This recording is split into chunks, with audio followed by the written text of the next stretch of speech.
புஸ்தகம் 34ஆம் அதிகாரம் 10ஆம் வசனத்தை வாசிக்கலாம்.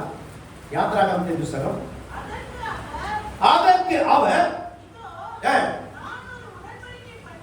நான் ஒரு உடன்படிக்கை பண்ணுகிறேன், பூமி எங்கும் எந்த சாதிகளிடத்திலும் செய்யப்படாத அதிசயங்களை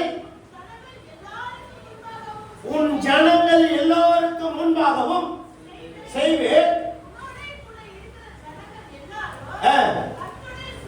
கர்த்தருடைய செய்கைகளை காண்பார்கள். நான் உன்னோடு கூட இருந்து, அல்லேலூயா, ஆண்டவரே உன்னோடு பேசுகிற வசனம், நான் உன்னோடு கூட இருந்து நான் செய்யும் காரியம் இந்த வருஷத்திலே பயங்கரமாயிருக்கும். எத்தனை விசுவாசிக்கிறீங்க?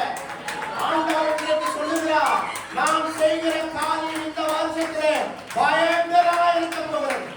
நீ அறியாததும் எட்டாததுமான காரியங்களை உன் வாழ்க்கையில இந்த வருஷத்திலே நான் செய்ய போகிறேன். எத்தனை பேர் சொல்றீங்க? அல்லேலூயா. ஆண்டவர் சொல்றாரு, மோசேயை பார்த்து சொல்லுகிறார், மோசே, நான் செய்ய போகிற காரியம் பயங்கரமா இருக்க போகுது. எத்தனை பேர் விசுவாசிக்கிறீங்க? சொல்றாரு, நீங்கள் பயங்கரம் என்று சொன்னால் எபிரேய வார்த்தையில போடப்பட்டிருக்குது ASAM, அசாம் அப்படின்னு போடப்பட்டிருக்கு. அப்படின்னா என்ன அர்த்தம்னா மிக சிறந்த, அற்புதங்கள் நிறைந்த. அடுத்தது ஒரு வார்த்தை வருகிறது,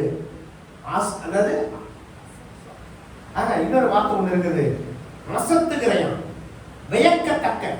இந்த 4 வார்த்தைகள் கொடுக்கப்படுகிறாங்க. என்ன அர்த்தம்னா உன்னுடைய காரியங்கள் இந்த வருஷத்துல பயங்கரமாகவும், கர்த்தர் உன் வாழ்க்கையில் ஒரு அற்புதங்களையும் அதிசயங்களையும் மிக சிறக்கத்தக்க, உனக்கு அசத்துகிற, உனக்கு வியக்கத்தக்க பயங்கரமான காரியங்களை கர்த்தர் செய்வார். அல்லேலூயா. எத்தனை பேர் விசுவாசிக்கிறீங்க? பிதாவானவர் மோசேயோடு பேசுகிறார். மோசே, நான் செய்ய போகிற காரியம் இந்த வருஷத்துல எப்படி இருக்க போதா? எத்தனை பேர் விசுவாசிக்கிறீங்க? ஆண்டவரே, நீங்க என் வாழ்க்கையில இந்த வருஷத்துல நான் எண்ணப்படாத அதிசயங்களை நீங்க செய்ய போறீங்க. இந்த ஜனங்கள் வியக்கத்தக்க, உன் குடும்பத்துல இருக்கிறவர்கள் வியக்கத்தக்க, உன் ஜாதிகள் இடத்துல வியக்கத்தக்க, உன்னுடைய சந்ததியில வியக்கத்தக்க, நான் இந்த வருஷத்துல நான் உன்னை உயர்த்தி மகிழப்பட போகிறேன். அல்லேலூயா. வேதத்துல அநேக வசனங்கள் உண்டு. வெளிப்படுத்தல சுவிசேஷம் 21ஆம் அதிகாரம் 5ஆம் வசனத்தை வாசிக்கலாம். 21:5. சிங்காசனத்தின் மேல் வீற்றிருக்கிறவர், இதோ நான் சகலத்தையும், அல்லேலூயா, behold I make all things in the year new. அல்லேலூயா. நான் இந்த வருஷத்துல சகலத்தையும் நான் உன் வாழ்க்கையில புதிதாய் மாற்ற போகிறேன். அல்லேலூயா. எத்தனை பேர் விசுவாசிக்கிறீங்க? சகலத்தை நான் புதுசா பண்ண போறேன். உன்னையே நீங்க நான் புதுசா மாற்ற போறேன். நீ பழைய ஆளா வந்திருக்கிற, சபை முடிந்து நீ போகும்போது நீ புதிய ஆளாவே போக போற. அல்லேலூயா. யாரெல்லாம் உங்களை ஒப்புக்கொடுக்க போறீங்க? அல்லேலூயா. ஒரு கிறிஸ்தவனுடைய இப்படிப்பட்ட தன்மைக்கு நீ வர வேண்டுமானால் சில காரியங்களை உன்னுடைய வாழ்க்கையில இருக்கணும். அப்போஸ்தலர் 4ஆம் வசனத்தை வாசிக்கும்போது சொல்றாரு, வசனத்தை வாசிக்க வேண்டாம், நேரம் வேணும்னாலே சபை நேரடியாக செய்திக்கு போக முடியாது. அந்த வசனத்தை வாசிக்கும் பொழுது அந்த அதிகாரம் முழுதும் ஒரு கிறிஸ்தவனுடைய வாழ்க்கையில எப்படிப்பட்டவனா இருக்கணுமா அதை சொல்றாரு. உண்மை இருக்கிறவனா இருக்கணும். அடுத்த சொல்றாரு ஒழுக்கம் உள்ளவனா இருக்கணும்.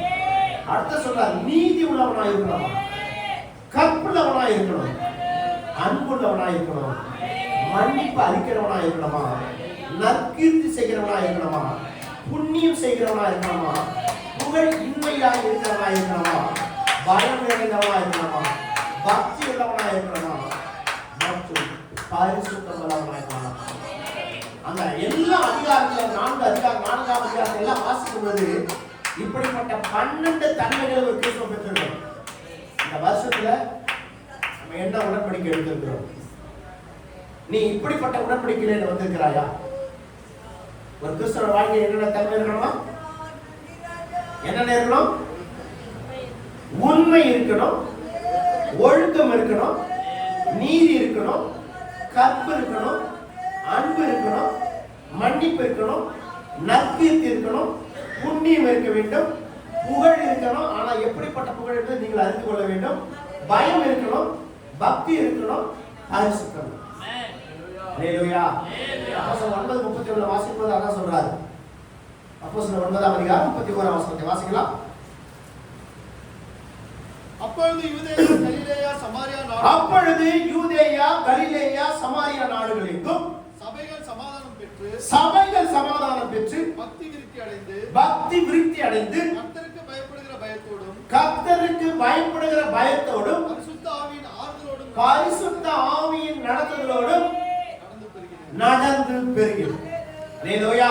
அப்போ ஒரு சபையினுடைய தன்மைகள் இந்த 4 தன்மைகளும் இருக்க வேண்டும். ஆண்டவர் சொல்றார், தேவ ஜனங்கள் விலகி இருக்க வேண்டிய தன்மைகள் என்ன? முதலாவது தற்பிரியம். இந்த வருஷத்துல நீங்க எடுக்கிற உடன்படிக்கையில இந்த 12 தன்மைகளை நீ பெற்றிருக்க வேண்டும். இந்த தன்மைகள்லாம் இல்லாம இருக்கும். தற்பிரியன், பணப்பிரியன், வீம்புக்காரன், அகந்தையுள்ளவன், தூஷிக்கிறவன், தாய் தகப்பனுக்கு கீழ்ப்படியாதவன், நன்றி அறியாதவன், பரிசுத்தம் இல்லாதவன், வேற என்ன இருக்கு? அன்பு இல்லாதவன், அன்புக்கு இணங்காதவன் சொல்றாரு. அவதூறு செய்கிறவன், இச்சையோடு இருக்கிறவன், நல்லோரை பகைக்கிறவன், துரோகிகள், துணிகரமாய் பாவம் செய்கிறவன், இருமாப்புள்ளவன், சுகபோக வாசிகள், தெய்வ பக்தி அற்றவன், வேதத்தை வாசிக்காத அல்லது வேதத்தை என்ன பண்ணக்கூடாது, தரித்திராதவன் என்று சொல்லப்படுகிறது. தேவ பலனை மறுதளிக்கிறவன், சத்தியத்தை கேட்டு உணராத இருக்கிறவன். அல்லேலூயா. எப்படி இருக்குதா? சத்தியத்தை என்ன கேட்டாலும் இங்கே மக்கள் வீட்டுக்கு போயிடும். அல்லேலூயா. இப்படி 12 தன்மைகளை நீ இழந்து காணப்பட வேண்டும்.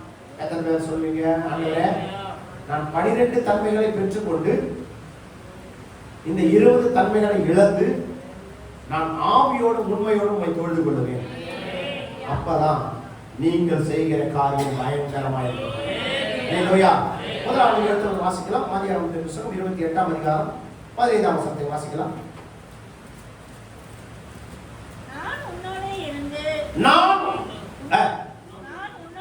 நான் உன்னோட இருந்து நீ போகிற இடத்திலெல்லாம் உன்னை காத்து இந்த தேசத்துக்கு உன்னை திரும்பி வர பண்ணுவேன். நான் உனக்கு சொன்னதை செய்யும் அளவு உன்னை கைவிடவே மாட்டேன். அல்லேலூயா. ஆண்டவர் சொல்றாரு, உனக்கு சொன்னதை நான் செய்யற வரைக்கும் நீ இந்த உலகத்துக்கு போக முடியும். அல்லேலூயா. இங்கே ஆண்டவர் யாருக்கு இந்த வார்த்தையை சொல்கிறார்? யாருக்கு சொல்றாரு? யாக்கோபுக்கு சொல்லுகிறார். யாக்கோபு சிருஷ்டிக்கப்பட்டவன், பின்பு இஸ்ரவேலாய் உருவாக்கப்பட்டார். அல்லேலூயா. எனக்கு பிரியமான சகோதரனே சகோதரியே, இன்றைக்கு ஆண்டவர் உங்கள் வாழ்க்கையில சொல்ல விரும்புகிறது, நான் இந்த வருஷத்துல செய்கிற காரியம் பயங்கரமா இருக்க வேண்டுமானால், உன் வாழ்க்கையில ஒரு ஆசீர்வாதத்தை நீ பெற்றுக்கொள்ள வேண்டுமானால், உன் வாழ்க்கையில நீ இயேசுவுக்காக நீ வாழ வேண்டுமானால், இன்றைக்கு அவர் சொல்லுகிறார், நான் உன்னோடு கூட இருந்து நீ போக இடத்தை அறியாம், நீ எங்கெல்லாம் கடந்து போகையோ அந்த இடங்களெல்லாம் உன்னோடு கூட வந்து உன்னை காத்து இந்த தேசத்துக்கு உன்னை திரும்பி வர செய்து நான் உனக்கு சொன்னதை செய்யற அளவு நான் ஒரு நாளும் உன்னை கைவிடுவேன். உங்க வாழ்க்கையில சொல்றாரு, இந்த வருஷத்துல நீ ஒரு உடன்படிக்கை எடுத்திருக்க, என் வாழ்க்கையில இந்த வருஷத்துல என் வீட்டுல இப்படிப்பட்ட காரியம் நடக்கணும். ஆண்டவர் சொல்றாரு, இந்த வருஷத்திலே அதை நிறைவேற்றி கொடுக்கணும். எத்தனை பேர் விசுவாசிக்கிறீங்க? விசுவாசம் மட்டும்தான் இது நடக்கும். விசுவாசம் தேவன் மீது அபிரதமான விசுவாசத்தை வைக்கும் போது கர்த்தர் உன் ஜெபத்தை கேட்கிறவராய். அல்லேலூயா. அல்லேலூயா. வேதத்துல ஒரு ஜெபித்தா அந்த ஜெபங்களுக்கு கர்த்தர் பதில் கொடுத்தார். அல்லேலூயா. அநேக ஜெபித்தார்கள்.